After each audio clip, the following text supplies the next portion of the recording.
রাজধানীর বাজারে বেশিরভাগ সবজির দামই চড়া, মাছ মাংস রয়েছে অস্বস্তি। বাড়তি দরের জন্য বিক্রেতাদের অজুহাতকে অযৌক্তিক বলছে ভোক্তারা।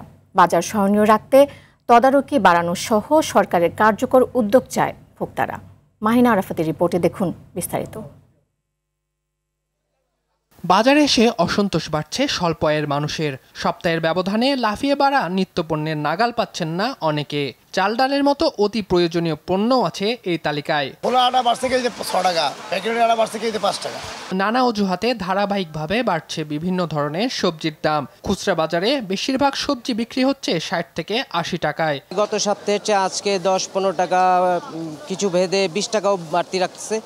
শুধু কাঁচা মরিচটার দাম যেটা দেখলাম যে গত সপ্তাহের তুলনায় আজকে একটু কম। মাছে ভাতে বাঙালির পাতে উঠছে না বেশিরভাগ মাছ। গরিবের ইলিশ খ্যাত পাঙাশ বিক্রি হচ্ছে 150 থেকে 200 টাকা কেজিতে।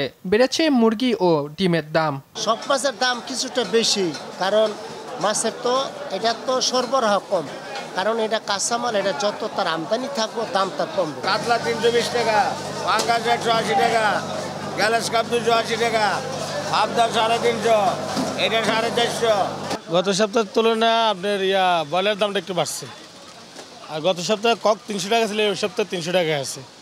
তো বয়লার দামটা বাড়ছে, বয়লার 170 টাকা হয়েছে। মাছ মুছের দাম যদি বেশি হয় তো অনেক একটা হচ্ছে চাহিদা চলে যায়, এই কারণে হালকা একটু চাপ আছে। বাড়তি দামের কারণে সংকুচিত হচ্ছে বাজারের ব্যাগ। বাড়তি খরচ জোগাতে ঋণের বোঝা চাপছে অনেকের ঘাড়ে। না, বর্তমানে বাজার পরিস্থিতিটা আগের চেয়ে অনেক বেশি, সব জিনিসের দামপত্র বেশি।